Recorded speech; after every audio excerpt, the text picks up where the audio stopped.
Hi everyone, welcome to my channel. আমি দোয়েল। তো আজকে আমি বানাবো দারুণ মজাদার টক ঝাল মিষ্টি আমের চাটনি। তো চলুন আমার কিচেনে রেসিপিটা শুরু করি। আমের চাটনি বানাবার জন্য আমি 3টে মাঝারি সাইজের আম নিয়ে ভালো করে ধুয়ে নিয়েছি এবং খোসা ছাড়িয়ে নিয়েছি, আর বাকি আমগুলোকে রেখে দিয়েছি আমি আচার করার জন্য। এবার এই 3টে আমকে আমি লম্বা লম্বা ফালি ফালি করে কেটে নেব।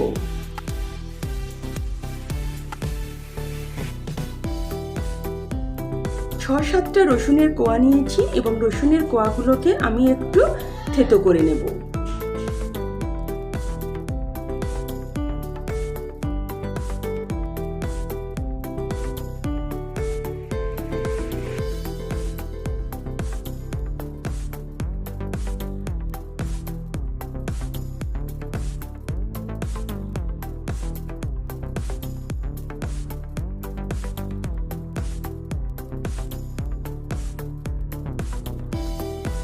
আমগুলোকেও আমি লম্বা লম্বা ফালি ফালি করে কেটে নিয়েছি, আর এগুলো কিন্তু একটু সরু সরু করে আমি কেটেছি।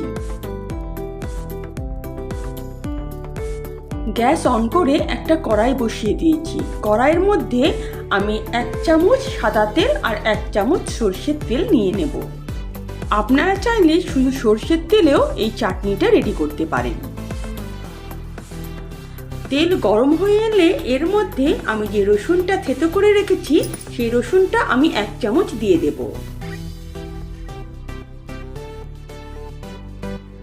রসুনটাকে আমি বাদামি করে ভেজে নেব যাতে রসুনের কাঁচা গন্ধটা চলে যায়।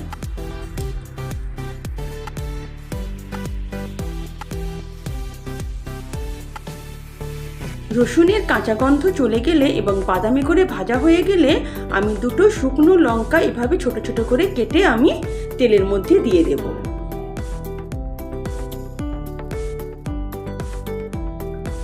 সঙ্গে দেব একটা তেজপাতা। লঙ্কা আর তেজপাতাটা আমি একটু ভেজে নেব। তারপর এর মধ্যে দিয়ে দেব 1/2 চামচেরও কম 5 ফোড়ন, 1 চামচের মতন মৌরি দিয়ে দেব।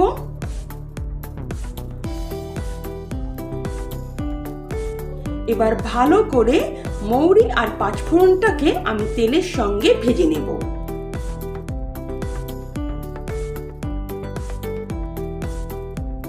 সুন্দর একটা ভাজা গন্ধ বেরিয়ে এলে এর মধ্যে ফালি করে রাখা আমের টুকরোগুলো দিয়ে দিতে হবে এবং আমের টুকরোগুলোকে 2-3 মিনিট ভালো করে তেলের সঙ্গে ভেজে নিতে হবে। এবং ভাজতে ভাজতে যখন আমগুলো সামান্য একটু নরম হয়ে আসবে তখনই এর মধ্যে কিছু শুকনো মশলা আমি অ্যাড করে দেব। প্রথমে সামান্য একটু আম নিয়ে আমি এই ভাজার সঙ্গে এভাবে মিশিয়ে নেব, তারপর বাকি আমগুলো আবার দিয়ে দেব। এখন আমি আমগুলোকে ভালো করে ভাজতে থাকবে যতক্ষণ না এগুলো সামান্য একটু নরম হয়ে আসে।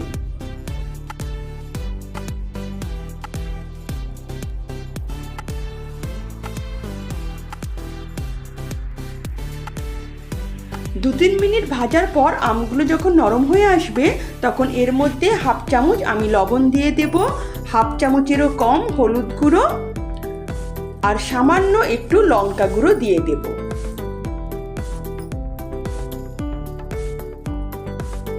আর দেব 1/2 চামচেরও কম সামান্য একটু ভাজা জিরে। ব্যাস, আর কিছু মশলা কিন্তু এখানে লাগবে না। এখানে কিন্তু দেখুন প্রতিটা মশলাই কিন্তু আমি খুব কম ব্যবহার করেছি। এখন মশলাগুলো দেওয়ার পর আমের সঙ্গে ভালো করে মশলাগুলোকে কষিয়ে নিতে হবে। 1 মিনিটের মতন কষালেই হবে।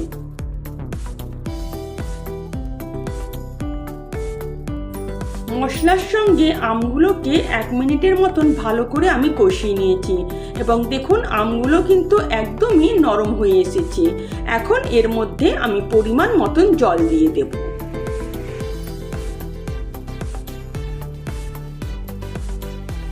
এখানে আমি 1.5 বাটির মতন জল দিয়ে দেব। এই চাটনিটা একটু ঝোলঝোল হলে কিন্তু খেতে খুব ভালো লাগে। এখানে আমি 1 বাটি জল দিয়েছি এবং পরে আমি আরো 1/2 বাটি জল কিন্তু এর মধ্যে অ্যাড করে দেব। জল দিয়ে এবার ভালো করে আমগুলোকে আমি ফুটিয়ে নেব, যাতে আমগুলো একদমই সেদ্ধ হয়ে গলা গলা হয়ে যায়।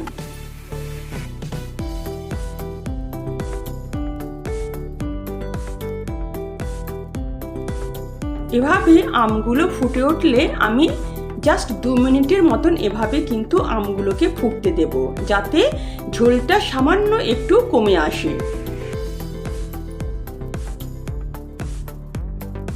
চাটনির গ্রেভিটা ফুটে যখন সামান্য একটু কমে আসবে, তখন এর মধ্যে 1 টেবিল চামচের মতন আমি চিনি দিয়ে দেব।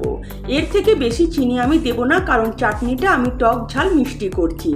কেউ যদি বেশি মিষ্টি খান তাহলে এর মধ্যে আরও 1 টেবিল চামচ চিনি আপনারা অ্যাড করতে পারেন। এবার ভালো করে চিনিটা আমি মিশিয়ে দেব এবং আর সামান্যক্ষণ ফুটিয়ে আমি এবার গ্যাসের ফ্লেম বন্ধ করে দেব। আমের চাটনি রেডি হয়ে গেছে। এবার গ্যাসের ফ্লেম বন্ধ করার আগে এর মধ্যে আমি 1/2 চামচ রোস্টেড জিরে গুঁড়ো দিয়ে দেব। এটা দিলে কিন্তু চাটনির স্বাদ দ্বিগুণ হয়ে যায়। এবার আমি গ্যাসের ফ্লেম বন্ধ করে দেব। গ্রীষ্মের দুপুরে খাওয়ার শেষ পাতে এরকম একটা টকঝাল মিষ্টি আমের চাটনি কিন্তু অনবদ্য রেসিপি। যদি আমার রেসিপি আপনাদের ভালো লেগে থাকে তো প্লিজ আমার চ্যানেলকে সাবস্ক্রাইব করবেন আর পাশে থাকা বেল আইকনও প্রেস করবেন, যাতে নিত্য নতুন রান্নার নোটিফিকেশন সবার আগে আপনাদের কাছে পৌঁছে যায়।